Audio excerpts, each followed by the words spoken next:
পীর সাহেবের কাছে পীর সাহেবের বউ মুরিদ হয় না, বলে চিনি আপনারে, আপনি কোন মার্কা পীর? তেলা পোকাও একটা পাখি, আপনিও পীর। বউয়ের কাছে পীরের কোনো দাম নাই, খবর লয়ে দেখেন। তো সবসময় খালি খোসাই মারে খোসাই মারে। একদিন ঘরে আসছে পীর সাহেব, তো বউ বলে কি, আপনি কি ঘোড়ার ডিমের পীর হইছেন? আজকে দেখছি আমগো বাড়ির সামনে যে এক পীর সাহেব উইরা উইরা যায়।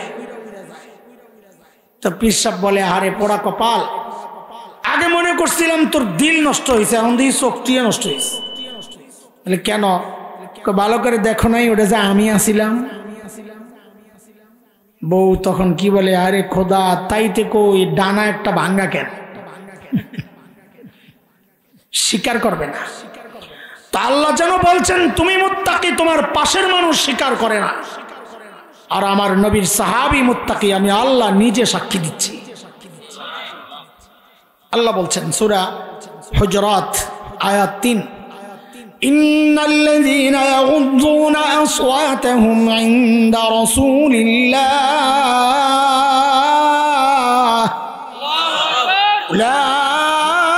উলাইকাল্লাযীনা ইমতাহানাল্লাহু কুলুবাহুম লিত্তাকওয়া লাহুম মাগফিরাতুন ওয়া আজরুন আযীম।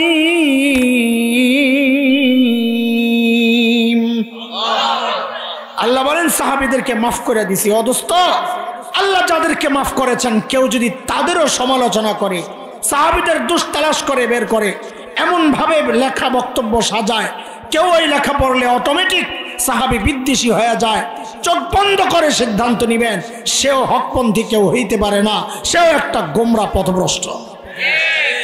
কয় গ্রুপ গেল? এই দুইটা গ্রুপ ছাড়া আমরা যারা আছি সামষ্টিকভাবে এককভাবে কেউ ব্যতিক্রম থাকতে পারে, ব্যতিক্রম বিষয় কোনোদিন দলিল হয় না। আমরা যারা আছি আমরা সব গুনাহ করেছি, করছি, করে যাচ্ছি। আলোচনার জন্য আজকে আমরা আমাদের গুনাহগুলোর 3টা ভাগ করতে চাই। দেখেন এগুলো ভূমিকার কথা, আমার স্টাইলটাই এমন, একটু একটু করে বুঝায় বুঝায় আগাইতে হবে। বুঝতে থাকেন, ভালো না লাগলে ঘুমান যায়, রাত অনেক হয়েছে। আমাদের গুনাহগুলোকে আজকে কয়টা ভাগ করব আমরা? 1 নাম্বার ভাগ, এটা বলার আগে আপনাদের কাছ থেকে পেছনের একটা পড়া শুনতে চাই, মুখস্থ আছে কিনা। আমি অর্ধেক বলে ড্যাশ ড্যাশ দিব, আপনারা শূন্যস্থান পূরণ করবেন, ঠিক আছে? আচ্ছা ঠিক আছে, খেয়াল করে শুনেন। আল্লাহ তাআলা ছাড় দেন। কি মুখস্থ করছে দেখছেন, সাথে সাথে জবাব। আবার বলেন তো, আল্লাহ তাআলা ছাড় দেন। আল্লাহ ছাড় দেন। এই যে এমন মুখস্থ করছে, এখন আমি যদি আর ব্যতিক্রম কিছু বলি তাহলে তো কিল খাওয়া ছাড়া কোনো উপায় নেই, তাই না? হ্যাঁ, কারণ মুখস্থ অনেক কড়া মুখস্থ হয়েছে, এটার উল্টানো কঠিন।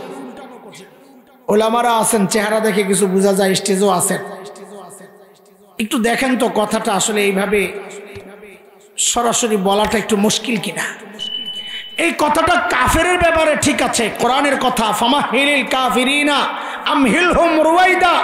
নবী কাফেরদেরকে আমি ছাড় দিছি, আপনিও একটু ছাড় দেন। এটা কাদের ব্যাপারে? ইমানদারদের ব্যাপারে। আগের পড়া ভুলার দরকার নাই, ক্রস দেওয়ার দরকার নাই, আরেকটা নতুন পড়া মুখস্থ করেন। আমার সাথে সাথে সবাই বলেন, আমার আল্লাহ ছাড়ও দেন, ছেড়েও দেন। বলেন তো, বলেন তো, আমার আল্লাহ ছাড়ও দেন। এ সবাই বলেন, অনেকবার বলেন, কারণ আগে একটা পড়া মুখস্থ করছেন তো, ওই জায়গায় নতুন পড়া ঢুকাইতে একটু কষ্ট হইব। বুড়াকেও পড়া শুদ্ধ করতে অনেক কষ্ট হয়, হুজুরেরও দাঁত ভাঙ্গে, বুড়ারও দাঁত ভাঙ্গে। অত পিচ্ছে একটা আইন না দেন, ওর যে কই আইন বলে আইন, পিছনে একটা লাগাইলে আমার চেয়ে ভালো উচ্চারণ করে, কয় আইন, কারণ ইজি। তা আগে যে পড়া মুখস্থ করছে ওইটার সাথে নতুন পড়া লাগাইতে আমিও জানি একটু কষ্ট হবে, এই জন্য বলেন আবার, আমার আল্লাহ ছাড়ও দেন। বলেন তো, আমার আল্লাহ ছাড়ও দেন। এটা আমার কথা না, এটা কোরআনের কথা। আল্লাহ বলেছেন ওয়ায়াফু আন কাসীর, আমি বহুজনের বহু গুনাহ ছাড়ও দেই, ছেড়েও দিই। আচ্ছা, এই যে নতুন আরেকটা পড়া মুখস্থ করলেন, একটু বুঝে শুনে বলেন তো, জিতছেন না ঠকছেন? বুঝে শুনে বলতেছেন তো? আগে যেটা মুখস্থ করছেন যে আল্লাহ ছাড় দেন ছেড়ে দেন না, আল্লাহ যদি না ছাড়েন তো আমাদের বাঁচার উপায় কি? বলেন বলেন, আছে কোনো উপায়? তো এই যে রাস্তা বাইর করছি যে আমার আল্লাহ ছাড়ও দেন। তাহলে আমাদের গুনাহগুলোর এক নম্বর প্রকার হচ্ছে বহু গুনাহ এমন আছে আমাদের যেগুলো আল্লাহ এমনি মাফ করে দেন, মনে থাকবে ইনশাআল্লাহ। দুই নম্বর, আমাদের বহু গুনাহ এমন আছে যেগুলো আমাদের নেক আমলের দ্বারা আল্লাহ মুছে দেন। আল্লাহ নিজে বলেছেন, আল্লাহ বলেন ইন্নাল হাসানাত ইউযহিবনাস সাইয়্যাত, বহু নেক আমল গুনাহকে মিটায়া দেয় আল্লাহ বলছেন। যেমন একটা উদাহরণ শুনেন, নবী আলাইহিস সালাম বলেন মান হাজ্জা লিল্লাহ ফালাম ইয়ারফাস ওয়ালাম ইয়াফসুক রাজাআ কায়াউমিন ওয়ালাদাতহু উম্মুহ। আল্লাহর নবী বলেন কেউ যদি আল্লাহর জন্য হজ করে, কার জন্য? হজ কার জন্য করে? এই হজ কার জন্য করে? সবাই কোন তো হজ কার জন্য করে? হজ তো করে আল্লাহর জন্য। তো নবী আবার এটা বলার দরকার কি? কেউ যদি আল্লাহর জন্য হজ করে, বোঝা গেল ঝামেলা আছে। কিছু লোক পাওয়া যাবে যারা আল্লাহর জন্য হজ করে না, বলে আর কারা? কই সমাজে অভাব নাই, দেখলেই পাওয়া যায়। বলে কেমনি? ওই যে হজের আগেও দাড়ি কাটতো, হজের পরেও দাড়ি কাটতো, হজের আগেও সুদ খাইতো, হজের পরেও সুদ খায়, হজের আগেও ঘুষ খাইতো, হজের পরেও ঘুষ খায়, হজের আগেও দুর্নীতি করতো, হজের পরেও দুর্নীতি করে, হজের আগেও সন্ত্রাস করতো, হজের পরেও সন্ত্রাস করে। তো পার্থক্য হইল কি? কোনো পার্থক্য নাই, খালি নামের পার্থক্য। হজের আগে আসিল সুদখোর, হজের পরে আলহাজ সুদখোর। হজের আগে আসিল ঘুষখোর, হজের পরে হজের আগে আসিল সন্ত্রাসী, হজের পরে হাজি ছিলেন না, ও ভুলে হয়ে গেছে, আলহাজ সন্ত্রাসী। পার্থক্য আছে কোন? আর হজের কেন নাই? কারণ আল্লাহর জন্য হয় নাই। আল্লাহর জন্য যদি হজ হইতো তার জীবনে পরিবর্তন অবশ্যই আসতো। কেন? কারণ এক নতুন জীবন সে শুরু করেছে।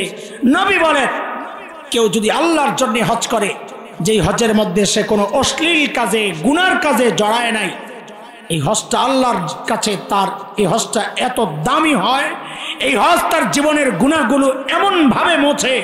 নবী বলেন সে যখন বাড়িতে ফেরত আসে সে এমন পবিত্র হয়ে ফেরত আসে যেন আজকেই তার মা তাকে জন্ম দিলেন। আল্লাহ আমাদের সবার জন্য এমন হজ কবুল করেন, আমিন। তাইলে দুই রকমের গুনাহ পাইলাম, খেয়াল করেন, মুখস্থ করেন এগুলো। এক নম্বর হচ্ছে বহু গুনাহ আল্লাহ এমনি, দুই নম্বর বহু গুনাহ আল্লাহ নেক আমলের দ্বারা মাফ করেন বা মুছে দেন। তিন নম্বর হইল ওই যে আপনাদের আগের পড়া যেটা মুখস্থ করছিলেন ওইটা। বলেন তো এইবার ঠিক করে, আল্লাহ ছাড় দেন না? না, এটা তো প্রথমটা, নতুনটা না, পুরানটা কোন? আল্লাহ ছাড় দেন। এই শুনে আমি সংখ্যা দিয়ে দিয়ে বলবো, আপনারা জবাব সংখ্যা দিয়ে দিবেন। এক নম্বর যে সমস্ত গুনাহ আল্লাহ এমনি মুছে দেন, দুই নম্বর যেগুলো নেক আমলের দ্বারা মুছে দেন, তিন নম্বর যেগুলো আল্লাহ বলেছেন আমি ছাড় দিব কিন্তু ছেড়ে দিব না। একটু বুঝে শুনে বলেন তো, এই তিন রকমের গুনার মধ্যে আপনাদের কাছে কোন গুনাহটাকে সবচাইতে ভয়ঙ্কর মনে হচ্ছে? হ্যাঁ, সবাই বলেন মাশাআল্লাহ। তাইলে আমাদের বুঝের সাথে আপনাদের বুঝের মিল আছে, আলহামদুলিল্লাহ। যেহেতু এটা ভয়ঙ্কর গুনাহ, তাহলে আপনাদের কাছে আমাদের জিজ্ঞাসা, এই গুনাহ চেনা দরকার কিনা? হ্যাঁ, আরে কথা বলেন, এই গুনাহ থেকে বাঁচা দরকার কিনা? দরকার, দরকার। এটা হচ্ছে আজকে আমাদের আলোচনার বিষয়বস্তু। কি? যে যেই গুনাহ আল্লাহ ছাড় দেন কিন্তু ছেড়ে দিবেন না, আমরা ওই গুনাহ চিনব এবং ওই গুনাহ থেকে বাঁচার উপায় শিখব। ধরতে পারছেন আজকের আলোচনার বিষয়বস্তু? হ্যাঁ, এতক্ষণ ভূমিকা সাজাইছি, বিষয় ঠিক করলাম, এবার বিষয়ের উপর আলোচনা হবে ইনশাআল্লাহ। এক লাইনে কথা চলতে থাকবে, মনোযোগ হারাইবেন না, তাহলে কথা হারাইয়া যাবে, বড় মুশকিল হয়ে যাবে। বলেন আজকের বিষয়বস্তু কি? আবারও বলছি, যেই সমস্ত গুনাহ আল্লাহ ছাড় দেন কিন্তু ছেড়ে দেন না, সেই গুনাহগুলো চিনব এবং সেই গুনাহ থেকে বাঁচার উপায় শিখব। দেখেন এমন গুনাহ অনেক আছে, যেমন জুলুম একটা গুনাহ। জুলুম আল্লাহ ছাড় দেন কিন্তু ছেড়ে দেন না। নমরুদকে লম্বা সময় আল্লাহ ছাড় দিয়া রাখছেন কিন্তু ছাড়েন নাই, জুতা দিয়া পিটাইয়া কবরে নিছেন। ফেরাউনকে আল্লাহ বহু লম্বা সময় ছাড় দিয়া রাখছিলেন কিন্তু ছেড়ে দেন নাই, পানির মধ্যে সুবাইয়া মাইরা এরপরে বিদায় করছেন। দুনিয়ার বর্তমান জালিমদেরকে আল্লাহ ছাড় দিয়েছেন 16 বছর। কয় বছর? কিন্তু ছেড়ে দেন নাই না, দিছেন? দেন নাই। কোন রকম সারে দেমা কাইন্দাবাসে হেলিকপ্টারে করে পালাইছে। তো মানুষ কি বলে, নেতা কর্মীর জন্য মায়া নাই, দেখছেন নি কারবার, কার পিছনে ঘুরলেন এতদিন, নিজে ঠিকই হেলিকপ্টারে পালাইছে না। তো পাবলিক কি কয় এখন, নিজে ধরলো হেলিকপ্টার, পেছন থেকে পাবলিক ডাকে ওরে বাটপার, ওরে বাটপার। ঠিক আছে না? আল্লাহ জুলুমের ছাড় দেন কিন্তু এইটা আজকে আমার আলোচনার বিষয় না। আজকের আলোচনার বিষয় ভিন্ন একটা, যে বিষয়টা আল্লাহ নিজেই বলেছেন কোরআনের সূরা বাকারার যে আয়াত শুরুতে আমি তেলাওয়াত করেছি, ওই আয়াতে আল্লাহ বলেন আল্লাহ কোন গুনাহ ছাড় দিবেন কিন্তু ছেড়ে দিবেন না। আল্লাহ বলছেন বালা মান কাসাবা সাইয়্যাতান ওয়া আহাতাত বিহি খাতিআতুহু ফাউলাইকা আসহাবুন নার। আল্লাহ বলেন যে গুনাহ বান্দাকে ঘিরে নেয়, বলেন যে গুনাহ বান্দাকে, মুফাসসিররা বলেন মানে কি এটা? তো সহজভাবে তারা আমাদের সামনে উপস্থাপন করেছেন। মানে হচ্ছে যে গুনাহে বান্দা নেশার মতো অভ্যস্ত হয়ে যায়, ছাড়তে পারে না। আরো সহজ করে বলতে হয় যে গুনাহ মানুষ নিয়মিত করে, ছাড়তে পারে না। সেই গুনাহ কোনটা? সেটা আমার একটা হইতে পারে, ওনার আরেকটা হইতে পারে, আমার সভাপতির আরেকটা হইতে পারে, প্রধান অতিথির আরেকটা হইতে পারে। কেউ মিথ্যা নিয়মিত বলে, ছাড়তে পারে না। কেউ সুদ খায়, নিয়মিত খায়, ছাড়তে পারে না। কেউ জিনা করে, নিয়মিত করে, ছাড়তে পারে না। কেউ মদ খায়, নিয়মিত খায়, ছাড়তে পারে না। কিন্তু কিন্তু খেয়াল করেন, আমরা এই সমাজ নিয়ে চলি, সমাজ নিয়ে ভাবি। এই সমাজ দেখে আমাদের উপলব্ধি হয়েছে 4টা এমন গুনাহ আছে যেই গুনার মধ্যে এই সমাজের বহু বড় একটা সংখ্যা জড়িত, ছাড়তে পারে না। এর মধ্যে একটা গুনাহ এমন যে গুনায় এই সমাজের অধিকাংশ মানুষ, প্রায় সবাই যে গুনায় জড়িত, বুড়াও জড়িত, জওয়ানও জড়িত, নারীও জড়িত, পুরুষও জড়িত, আমার মতো এমন লিবাসওয়ালা কেউ কেউ জড়িত, আপনাদের মতো সাধারণ মানুষ জড়িত, আর এমনকি ছোট্ট বাচ্চাগুলোও জড়ায়া যাচ্ছে। সেই গুনাহটার নাম হচ্ছে টাচ মোবাইলের গুনাহ। আমি একটা গুনাহ বলবো আর একটু খোসা দেওয়ার জন্য সাথে এটা জুড়ে দিব, পারলে অস্বীকার করেন। পারলে এই যে একটা বললাম, পারলে অস্বীকার করেন। বড় আফসোসের সাথে বলতে হয়, এই সমাজের আমরা অধিকাংশ মানুষ এই টাচ মোবাইলের গুনাহে জড়ায় গেছে, ছাড়তে পারছি না। আরো 3টা গুনাহ এই সমাজের, 2টা পুরুষের, 1টা মেয়েদের। খুব মনোযোগ লাগবে কথাগুলো, একটু অপারেশন হবে আর কি, একটু ব্যথা লাগবে, তাই না? আচ্ছা পরে মলম লাগাই দিন, অসুবিধা নেই ইনশাআল্লাহ। এই সমাজের অধিকাংশ পুরুষ 2টা গুনাহে জড়িত। মাহফিলের এই দৃশ্য দেখলে হয়তো বোঝা যাবে না। হাটে ঘাটে, বাজারে, মাঠে, রাস্তায় যান তো দেখবেন এই সমাজের অধিকাংশ পুরুষ দাড়ি কাটার গুনাহে জড়িত। পারলে অস্বীকার করেন। এই সমাজের অধিকাংশ পুরুষ টাকনোর নিচে কাপড় পরার গুনাহে জড়িত। পারলে অস্বীকার করেন। এই সমাজের অধিকাংশ পর্দানশীল নারী একটা গুনাহে জড়িত। পর্দা কইরাও গুনাহে জড়িত, কথাটা কেমন কেমন লাগে, তাই না? একটু বুঝেন আপনারা। পর্দার যে কথাগুলো আসছে কোরআনের, যেখানে সূরা নূর 18 নম্বর পারা, 2টা আয়াত, 30 নম্বর আয়াতে আল্লাহ পুরুষের পর্দা সম্পর্কে বলেছেন, 31 নম্বর আয়াতে আল্লাহ মেয়েদের পর্দা সম্পর্কে বলেছেন। ওই মেয়েদের পর্দা সম্পর্কে আল্লাহ যে আয়াত বলেছেন, আমার মা বোনরা, আমার মেয়েরা, আমার বোনরা, আমার মায়েরা, আমাদেরকে মাফ করবেন, আমাদের জিম্মাদারি আপনাদেরকে বলা।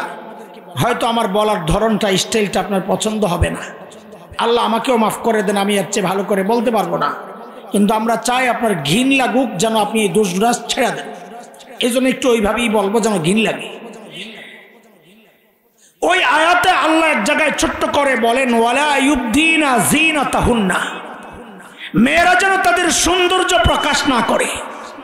মুফাসসিররা বলেন পর্দার মূল প্রাণ হচ্ছে এই কথা, মূল বিষয় হচ্ছে এটা, সৌন্দর্য গোপন করা।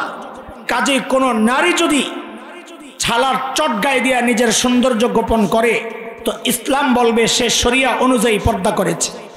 কোন নারী যদি ঘরের কাঁথা মোড়ো দিয়ে সৌন্দর্য গোপন করে তো ইসলাম বলবে সে শরিয়া অনুযায়ী পর্দা করেছে। কোন নারী যদি এই যে পর্দার কম দামি কাপড় এইটা পইরাও সৌন্দর্য গোপন করে তো ইসলাম বলবে সে শরিয়া অনুযায়ী পর্দা করেছে। কিন্তু কোন নারী যদি জিগজাগ বোরকা, রং বেরঙের বোরকা, কালারফুল বোরকা, টাইট ফিট বোরকা, ডিজাইন করা বোরকা পরে এইটা যদি পরে তো ইসলাম বলবে সে শরিয়া অনুযায়ী পর্দা করে নাই। কেন? পর্দার মূল কথা সৌন্দর্য গোপন করা। আফসোসের সাথে বলতে হয়, চরম এক সত্য কথা, বাংলাদেশ না শুধু সারা দুনিয়ার অধিকাংশ আজকালকার বোরকা দিয়া সৌন্দর্য গোপন হয় না, বরং সৌন্দর্য ওপেন হয়, আরো প্রকাশ পায়। কেউ আগেও তো দুইটা কইছিলাম, হেসম তো তাকবির আইল না। ঘটনা কি? দেখছেন নিজের দাঁড়িয়ে আছে অবশ্য, কিন্তু আপনাকে পক্ষ লইছে। কিল কিল কিল বেডি গোড়া এসে অন তাকবির বেরিয়েছে। বোরকাটা কিন্না দিছে কে? তুমি। তুমি আসামি এক নম্বর, তুমি এমন দাও একটা তাকবির।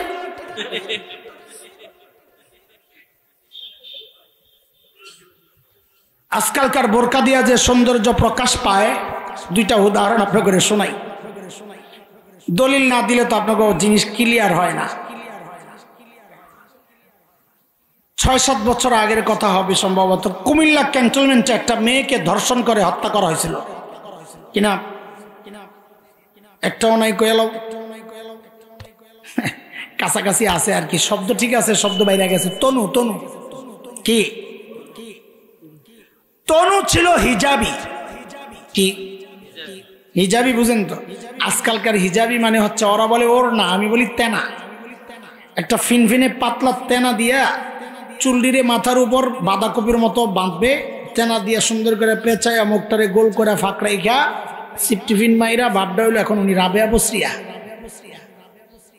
তনু ছিল ওইরকম হিজাবি। দেখেন, আমি আমার বোনটার খারাপ দিকগুলো আলোচনা করে তাকে খাটো করতে চাই না, বরং আমি চাই আল্লাহ আমার বোনকে মাফ করে জান্নাতবাসিনী হিসাবে কবুল করেন। তনুকে যখন হত্যা করা হয় তখন সুযোগ সন্ধানী তাসলিমা নাসরিন তার ফেসবুকে একটা লেখা দিছিল। কি লেখা? যে মোল্লারা এখন কি জবাব দিবে?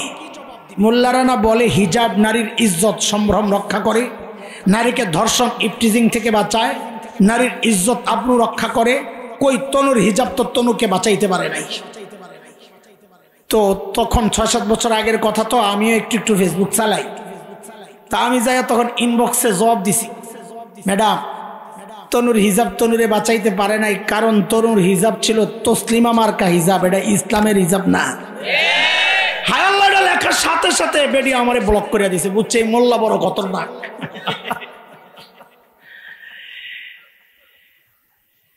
একটা উদাহরণ দিলাম, আরেকটা উদাহরণ দিই আপনাকে। আমার বাসার কাছে কাটাবন তো চিনেন না? 11 রোড কাটাবন চিনেন? শাহবাগের আগে ওখানে অনেকগুলো আধুনিক বোরকার দোকান আছে। অবাক বিস্ময়ে সেদিন লক্ষ্য করলাম কি জানেন? বোরকার দোকানের নাম ফ্যাশন হাউস। বলেন দেখি কারবার, বোরকার দোকানের নাম কারবারটা দেখছে? আল্লাহ বলে বোরকা হইল ফ্যাশন ঢাকার লইগা, আর এরা বোরকার দোকানেরই নাম দিছে কি?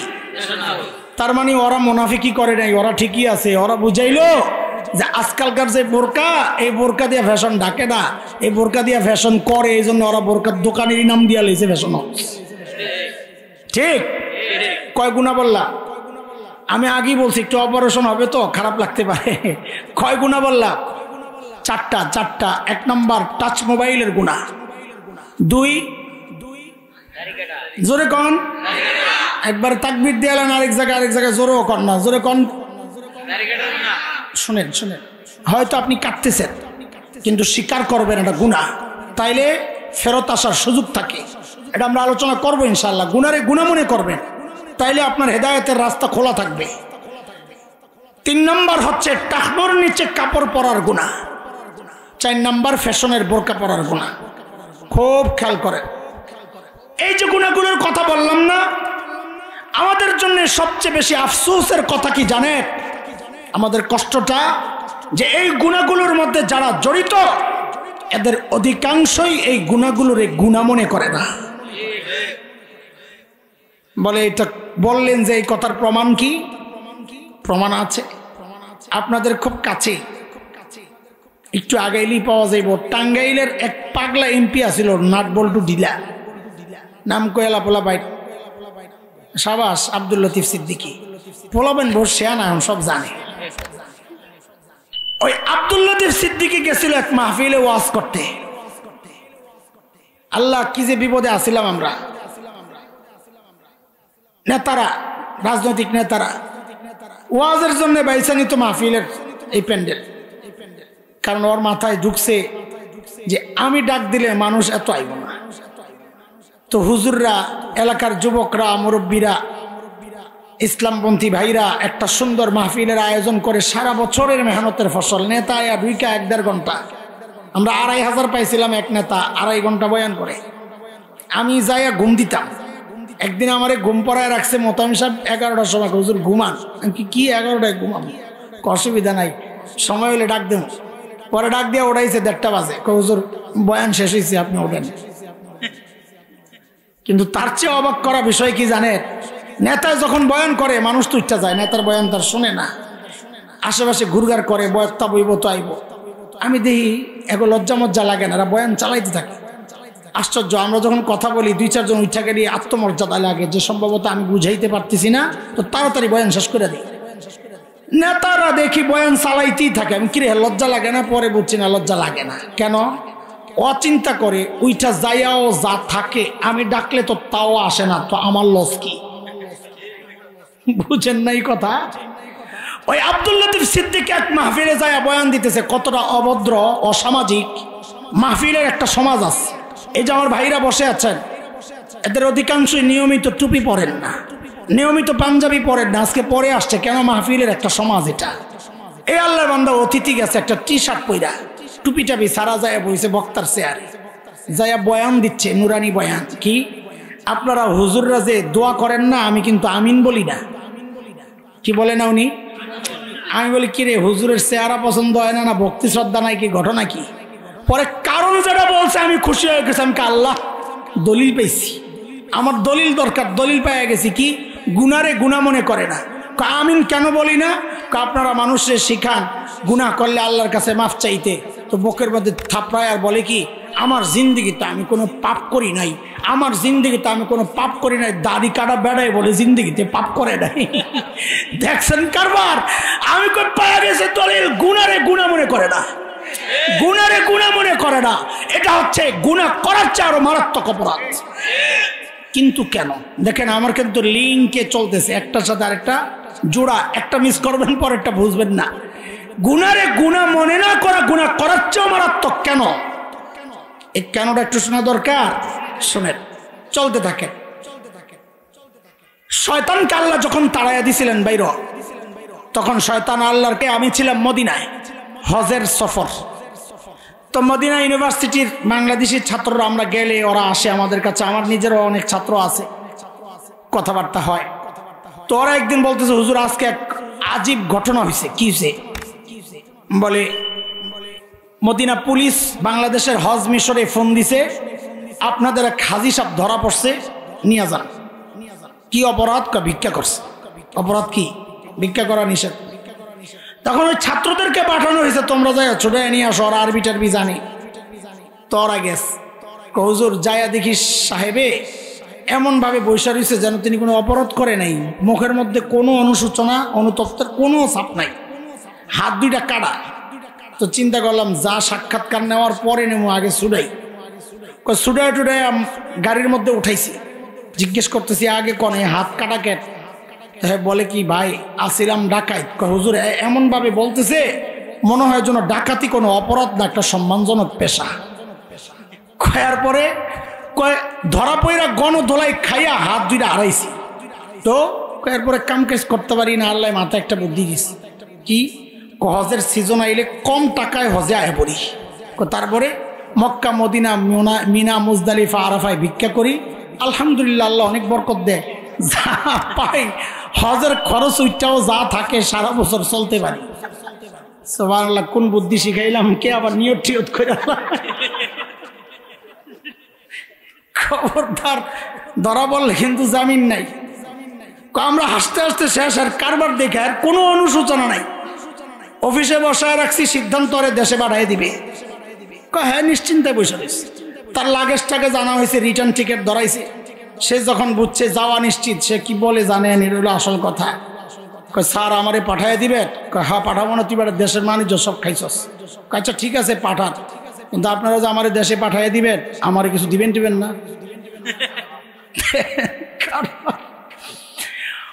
ওই বেটার গল্প শুই না আমার শয়তানের কথা মনে পড়ছে।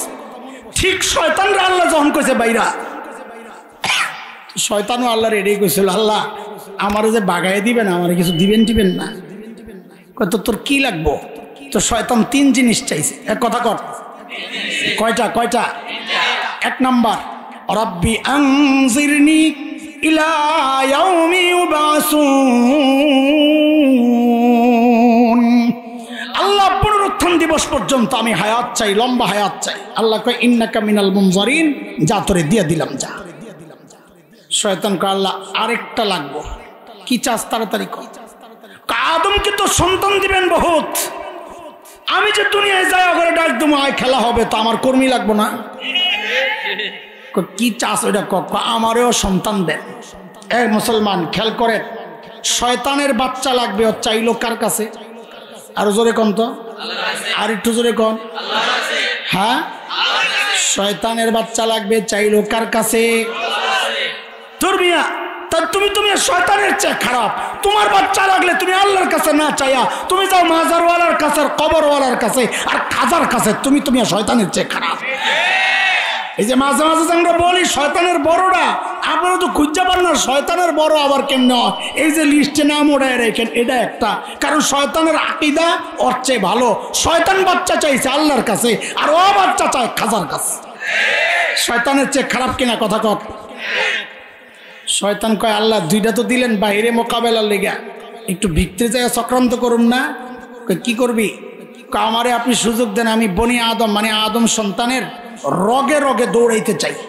আল্লাহ কয় যা তোরে ওইটাও দিলাম। নবী আলাইহিস সালাম বলেন ইন্না শাইতান ইয়াজরি মিনাল ইনসান মাজারাদ দাম, শয়তান মানুষের রক্তের রেশায় রেশায় দৌড়ায়। শয়তান কয় সুযোগ পাইল? জোরে কন। এখন আমার বাপ পাশে বৈশা বৈশা কান্না করে, আরে আমার সন্তান লিয়ে আমি এই শয়তানের মোকাবেলা কেমনে করুন? সুযোগ সুবিধা যা আছে সব তো সে লয়ে লইল। কে কান্না করতেছে? কে কে? আমাদের বাবা কে? আমরা কার সন্তান? আজকের থেকে বলবেন নবী আদম। বলেন বলেন, কি বলবেন? কি বলবেন? কি লাগাবেন? এটা আমাদের গর্বের পরিচয়। কেউ যদি এমপির ছেলে হয়, তার বাবার নাম আব্দুল্লাহ, ওকে যদি জিজ্ঞেস করা হয় তুমি কার ছেলে, ও কি বলবে? না খালি বলবে আব্দুল্লাহ সাহেবের ছেলে। তো দুনিয়ায় কত আব্দুল আছে, তুমি কোন আব্দুলের পুত? আর যদি বলে এমপি আব্দুল্লাহ, তুমি এমপি সাহেবের ছেলে, কারণ ওর গর্বের শব্দটাই ওইটা। একটা সামান্য এমপির ছেলে যদি বাবার নামের সাথে এমপি যুক্ত করে পরিচয় দেয়, তো আমি আপনি নবীর সন্তান হইয়া কেন এই পরিচয় দিতে কুণ্ঠবোধ করি? বলেন, গর্বের সাথে বলবেন আমরা কার সন্তান? হুজুর আগে তো এগুলো কর নাই আপনারা, কারণ আগে তো ইট খাই নাই। ইট খাইছি, এখন পাটকেল মনে করতে পারেন। বলে বুঝলাম না কিছু। বুঝবেন কেমনি?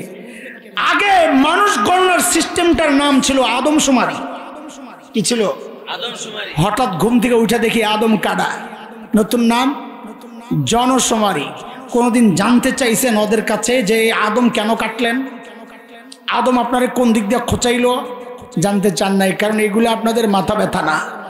আপনাদের মাথা ব্যথা হলো পেঁয়াজের দাম বেড়ে গেছে, আলুর দাম বেড়ে গেছে, খামো কি, চলবো কেমনি। আপনাদের মাথা ব্যথা না করলে কি, আপনাদের পাহারাদার আছে কিছু উম্মতের আলেমরা, তাদের মাথা ঠিকই ব্যথা করেছে। যখন এই আওয়াজ উঠলো, এক শয়তান, মুসওয়ালা শয়তান, ওরে দিছিল সিলেবাস প্রণয়নের জন্যে। ও আসিল চিড়িয়াখানায়, কারণ বান্দরের পুত্র চিড়িয়াখানায় আসিল বছরকে বছর, কয়েকশো বছর থাকার পর সে হঠাৎ দেখে তার পিছন দিয়া তার লেজটা গায়েব হয়ে গেছে। আস্তে আস্তে মেরুদণ্ড সোজা হয়ে যাইতেছে। তো যেই দেখছে পুরা সোজা হয়ে গেছে, তো খাসার মুখের সামনে যায় একদিন দাঁড়ায় চিৎকার দিয়া বলে, আই এম জাফর ইকবাল। কি বলে? I am Zafar Iqbal. যেই কইছে খাসাওয়ালায় ছেড়ে দিছে, নেত্রী পাইয়াই দিছে ওর কাছে সিলেবাস প্রণয়নের দায়িত্ব। বান্দরের পুতের কাছে দিছে সিলেবাস প্রণয়নের দায়িত্ব। ওই বান্দরের পুত কি করছে? বিজ্ঞানের নামে আমার সন্তানের সিলেবাসের মধ্যে ঢুকাইয়া দিছে যে না, আমরা মানুষের সন্তান না, আমরা বানরের সন্তান। এখন তো নাউজুবিল্লাহ কোন, তখন তো কথা কর নাই। আলেমদের প্রতিবাদের মুখে কুচক্রীরা পিছু হটতে বাধ্য হয়েছে। কিন্তু আমার প্রশ্ন, প্রতিবাদ আলেমরা কেন করবে? এই ঘোড়ার ডিমের সিলেবাস আলেমের সন্তান পড়ে না, পড়বে না। আলেমের সন্তান কালা কালা রাসূলুল্লাহ পড়বে। এই সিলেবাস পড়ে আপনাদের সন্তান।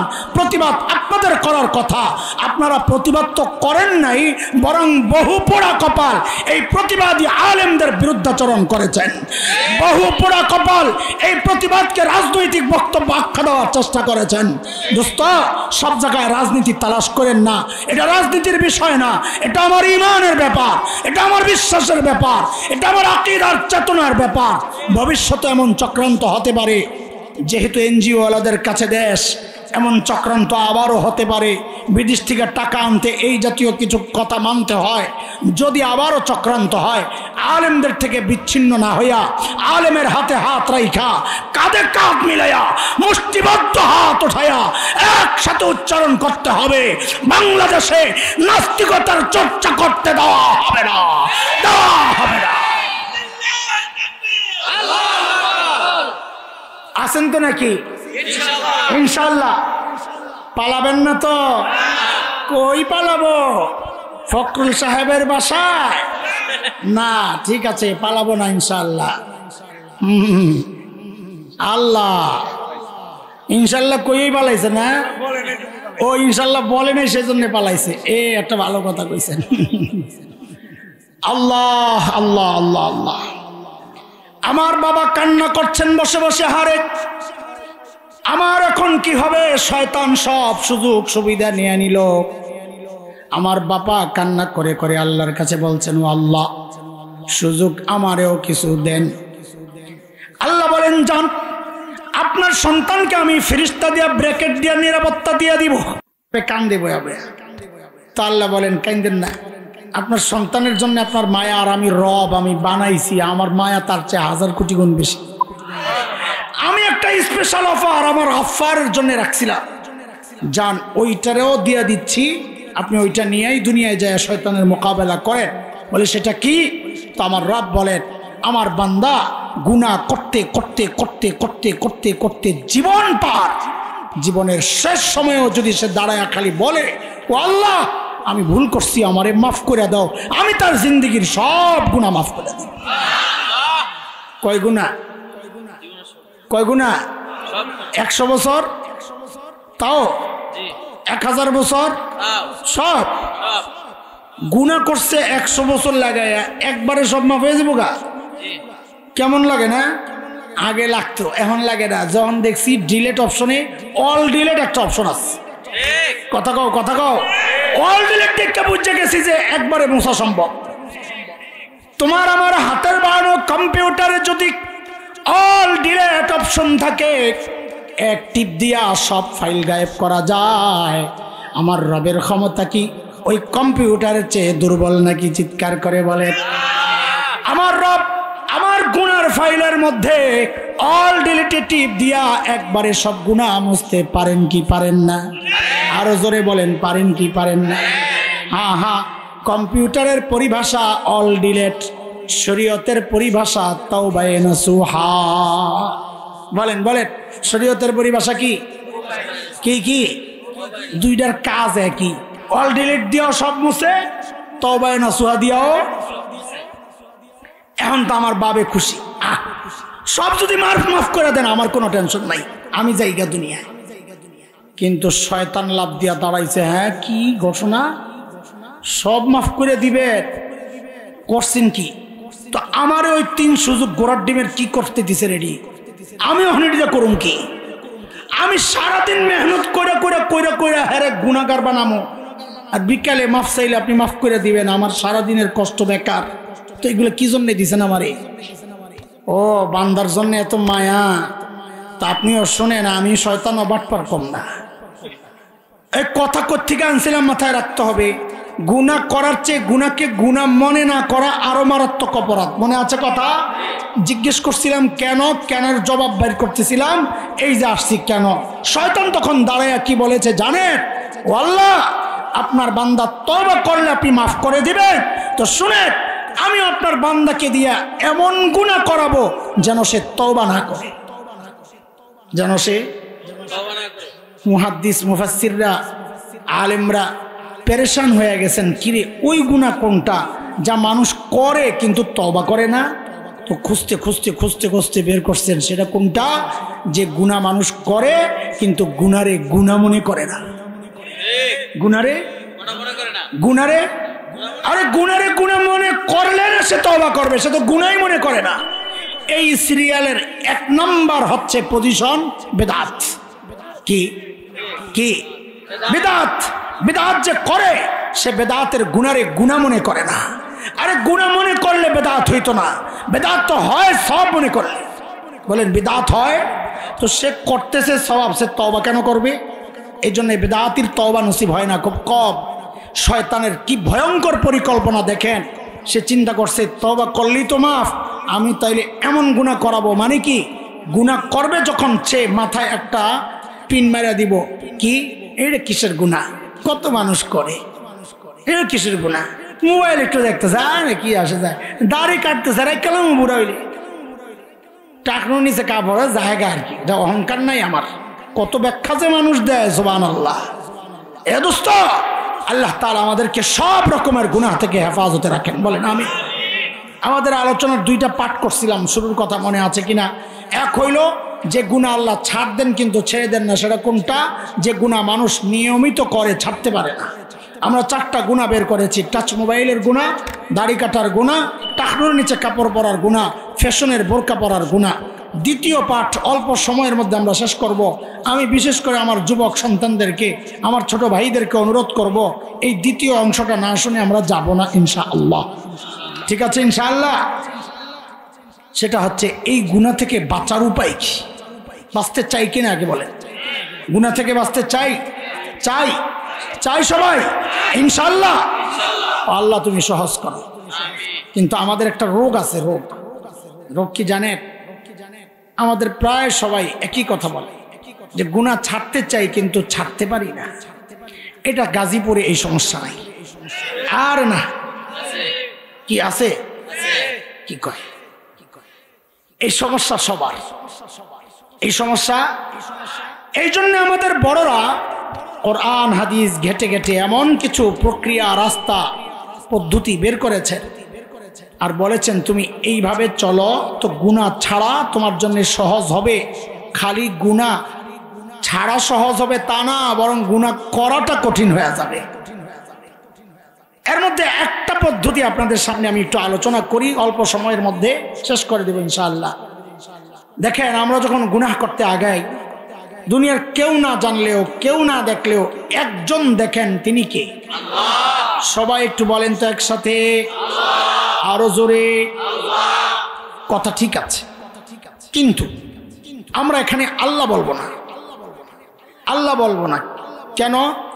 এই সাপোর্টে কোরআনের যে আয়াতটা আমি আনতে চাই, ওই আয়াত সূরা ইনফিতার 5 নম্বর সূরা আম্মা পারার শেষ পারার 6, 7, 8 যে আয়াতগুলো, ওইখানে আল্লাহ নিজের যেই পরিচয় দিয়েছেন, যেই নামে, আমরা ওই নামটা বলবো, সেটা হচ্ছে রব্বে করিম।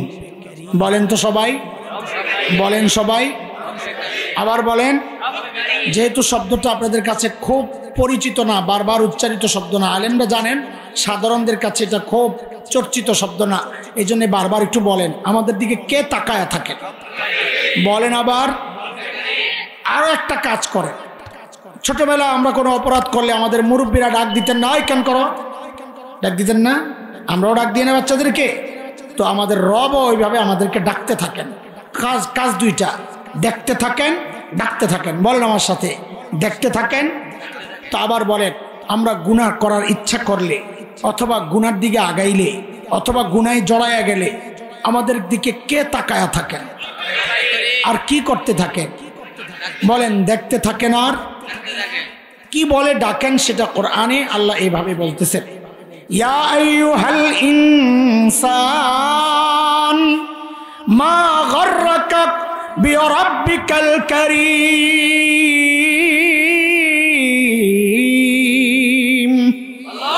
ও মানুষ, ওই করিম রবের ব্যাপারে তোমাকে কে ধোকায় ফেললো? কার কাছ থেকে কি পেয়ে তুমি তোমার করিম রব ভুলা গেলা?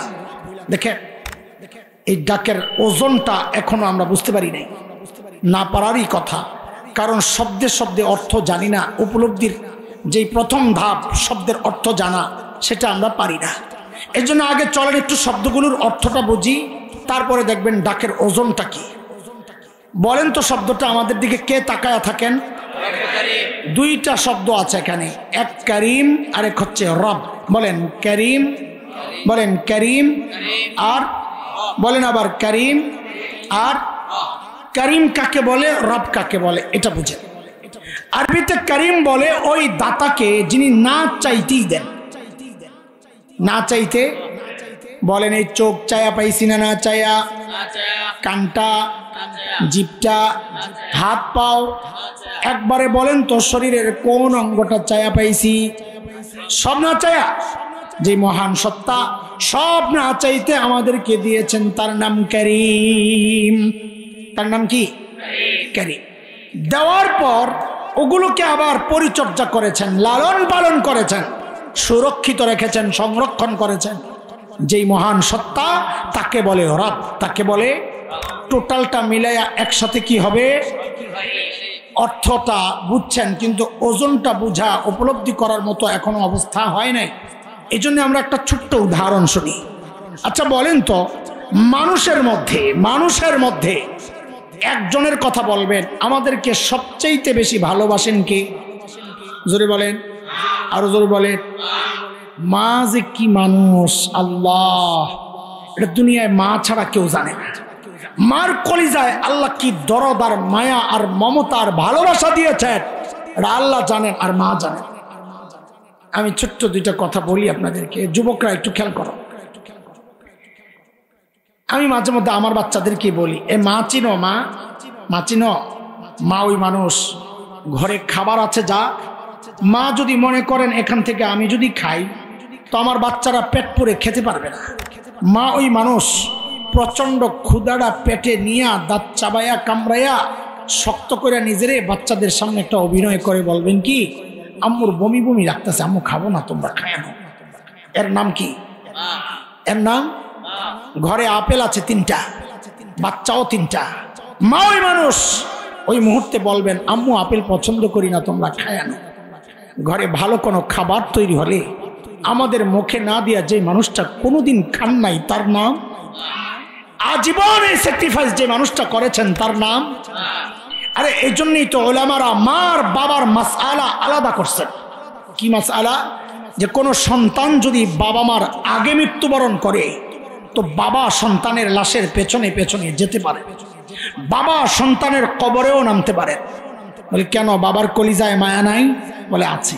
বাবাও চিৎকার করে করে কান্না করবেন, কিন্তু বাবাকে আল্লাহ ওই মনোবল, ওই শক্তি দিয়েছেন, বাবা সন্তানকে দাফন করে সুস্থ অবস্থায় কান্না করতে করতে উপরে উঠতে পারবেন। কিন্তু কোনো মায়ের জন্য সন্তানের লাশের পেছনে যাওয়া চলবে না, কোনো মায়ের জন্য সন্তানের কবরে নামা চলবে না। কেন? কারণ দুনিয়ায় এমন কোনো মা নাই যে সন্তানকে দাফন করার জন্য কবরে নেমে সন্তানকে দাফন করে নিজে সুস্থ অবস্থায় আবার উপরে উঠবেন, এমন কোনো মা জগতে নেই। সন্তানকে শোয়া নিজেও লাশ হয়ে শুয়ে পড়বে। এরে ভাই একটু বলেন তো, এই যে মার কলিজা এত দরদ আর মায়া আর মমতার ভালোবাসা, কারণটা কি বলেন তো? মা আমার একটা চোখ বানাইছেন সেই জন্য, মা আমার একটা কান বানাইছেন সেই জন্য, মা আমার একটা হাত বানাইছেন সেই জন্য। তো একবারে বলেন না মা আমার কি বানাইছেন? বলেন কি বানাইছেন? কিছুই বানান নাই। বলেন কিছুই বানান নাই। অল্প কয়েকদিন ভাড়াটিয়ার মতো পেটে ধারণ করেছেন, হওয়ার পরে লালন করেছেন। মা কিচ্ছু বানান নাই, তাতে মার কলিজায় এত দরদ, এত মায়া, এত মমতা, এত ভালোবাসা, কিচ্ছু বানান নাই। আহ আহ তাইলে যে আল্লাহ আমার চোখ বানাইছেন ওই আল্লাহর কত মায়া, যে আল্লাহ আমার কান বানাইছেন ওই আল্লাহর কত মায়া, যে আল্লাহ আমাকে এত এত নিয়ামত দিয়া বাঁচায় রাখছেন ওই আল্লাহর কত মায়া। বলে কত মায়া তুমি কি বুঝো না? ও যুবক তুমি কি বুঝো না? আরে আমি আর তুমি যখন দরজা বন্ধ করে ভেতরে গুনাহ করি, আমার রবের কত মায়া, ভেতরে গুনাহ চলছে, দরজা বন্ধ, ওই গুনাহ অবস্থায় আমার রব দরজার নিচে দিয়ে বাতাস আর অক্সিজেন পাঠায়া দেন যেন আমি ভেতরে মইরা না যাই। হ্যাঁ, আমি আপনি যখন গুনাহ করি না, রব তখন এই মায়ার কথাগুলো মনে করিয়ে দিয়ে দিয়ে ডাকতে থাকেন কি, ইয়া আইয়ুহাল ইনসান মা গররাকা বিরাব্বিকাল কারীম। এরে মানুষ, ওই কারীম রবের ব্যাপারে তোরে কে ধোকায় ফেললো? আর যে চোখ দিয়া তুই সিনেমা দেখতেছস, ওই চোখ কিন্তু তোরে নায়ক নায়িকা দেয় নাই, আমি কারীম দিছি, না চাইতে দিছি। যে কান দিয়া তুই গুনাহ করতেছস, ওই কান কিন্তু তোর গায়ক গায়িকা দেয় নাই, আমি কারীম দিছি, না চাইতে দিছি। আমার দেওয়া নেয়ামত দিয়া তুই আমার নাফরমানি কেন করছস?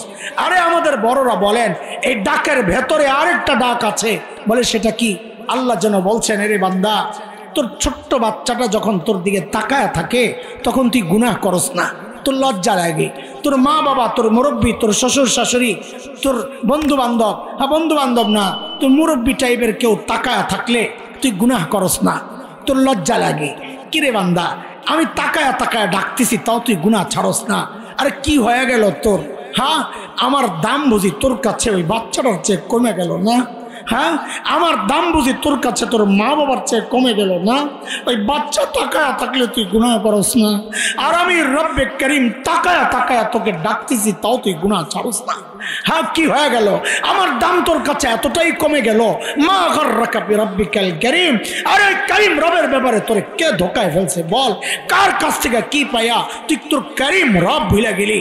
বান্দার যদি প্রশ্ন আসে, রব কারীম, কারীম তো ওই সত্তা যিনি না চাইতে দেন, রব তো ওই সত্তা যিনি লালন পালন করেন। আপনি কি করেছেন? তো আল্লাহ যেন পরের আয়াতগুলোতে বলতেছেন, এরে জালিম কি করছি? তোর নিজের চেহারার দিকে তাকায়া দেখ। আল্লাযী খালাকাকা ফাসাওয়াকা ফাআদালাক। আরে তোর মতো সুন্দর করে আমি কাউরে বানাই নাই। আরে দেখ কি সুন্দর দুইটা চোখ লাগায়া দিছি।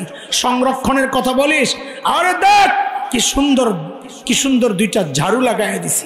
ময়লা ঢুকে একটু পানি বের কইরা ওই ঝাড়ু দিয়ে আমি পরিষ্কার করে দিই। আরে তুই যখন ঘুমায়া যাস ওই চোখগুলো অনিরাপদ হয়ে যায়, আমি আল্লাহ নিজ দায়িত্বে উপরে একটা শাটার লাগায়া দেই, চোখটারে নিরাপদ বানায়া দেই। আর তুই কি করস? ঘুম ভাঙ্গে ওই চোখটা খুইলাই তুই আমার নাফরমানি করা শুরু করস। মা গররাকা বিরাব্বিকাল কারীম, মা গররাকা বিরাব্বিকাল কারীম। কে তোকে ধোকায় ফেলছে? বল বান্দা। আরে কার কাছ থেকে তুই কি পাইয়া তুই তোর কারীম রব ভুলে গেলি? বল, কথা বল। ও ভাই, বন্ধু, বাবা, আমি আপনি যখন গুনার দিকে আগাই না, তো রব্বে কারীম দেখে দেখে ওইভাবে ডাকতে থাকেন। হয়তো এই ডাক আমার কানে বাজে না, হৃদয়ে বাজে না, বাজবে কোত্থেকে? দিল নষ্ট হয়ে রয়েছে। প্র্যাকটিস একটু একটু করে করি, শুরু করি, ইনশাআল্লাহ একটা পর্যায়ে গেলে দেখবে গুনার দিকে আগাইলেই কানে আওয়াজ বাজবে, আল্লাহ ডাকতেছেন, রে বান্দা যে কান দিয়া তুই গুনাহ করবে কানটা আমার দেওয়া। রে বান্দা যে হাত দিয়া তুই গুনাহ করবে হাতটা আমার দেওয়া। এরে বান্দা যে চোখ দিয়া তুই গুনাহ করবে চোখটা আমার দেওয়া। আমার দেওয়া নেয়ামত দিয়া তুই আমার নাফরমানি কেন করবি রে? কার কাছ থেকে কি পেয়ে তুই আমি রবকে ভুলে গেলি? এই আওয়াজ শুধু গুঞ্জরিত হবে, হৃদয়ে বাজতে থাকবে ইনশাআল্লাহ। আমরা বলি এই চিন্তা আর ভাবনা, এই মনোভাব, এই এই এই এই এই বিষয়গুলো যদি আমি দিল আর দিমাগের মধ্যে বসাইতে পারি, যে গুনাহ করতে গেলে যদি চিন্তা করি আমার এই মুহূর্তে আমার রব্বে কারীম ডাকতেছেন, তো ইনশাআল্লাহ গুনাহ ছাড়া না, দেখবেন গুনাহ করা আপনার জন্য কঠিন হয়ে যাবে ইনশাআল্লাহ। ছাড়তে চাইতো ইনশাআল্লাহ আল্লাহ তাআলা আমাদেরকে সব রকমের গুনাহ থেকে হেফাজতে রাখেন। আল্লাহ তাআলা অতীতের সমস্ত গুনাহ খাতা মাফ করে দেন, আমিন। আল্লাহ তাআলা আপনাদেরকে কবুল করেন। এত রাত পর্যন্ত এই মানুষটার কথাগুলো শুনেছেন, শুনতে সুন্দর লাগে না? আমি নিজেও বুঝি, আমার তোর গলা সুন্দর না, এর মধ্যে আজকে তো আরো বেশি ভাঙ্গা। সেই জোহরের নামাজের পর থেকে শুরু করছি, একটানা চলছে গাড়ি যাত্রা বাড়ি, চলতে চলতে এখন শেষ আইছি আপনাদের কাছে। আয়োজকরা বলে খাওয়া দাওয়া পরে মাহফিল নষ্ট হয়ে যাবে, আগে আগে গেলে ভালো হয়। আমি ঠিক আছে, হ্যাগোটাই ওকে। জালেমরা না খাওয়াইয়া, চাটা না খাওয়াইয়া একবারে উঠাই দিছে। কইরে জালেম থাক, এমনি বললাম, মজাক করলাম। তো এই জন্য কষ্টটা বেশি। এরপরেও যে বসে বসে শুনেছেন কোরআনের মহাব্বতে, আমি আপনাদের কাছে কৃতজ্ঞ। দোয়া করি আল্লাহ তাআলা আমার কথাগুলোকে আপনাদের হৃদয় পর্যন্ত পৌঁছায় দেন, এবং এই কথাগুলোর উপর আমাকে এক নম্বরে, সাথে আমাদের সবাইকে আমলের তৌফিক দান করেন। যেই 4টা গুনার কথা বলেছি, যে গুনাহগুলো আমরা প্রায় সবাই নিয়মিত করে যাচ্ছি, এই গুনাহ সহ সমস্ত গুনাহ থেকে আল্লাহ আমাদেরকে হেফাজতে রাখেন, আমিন।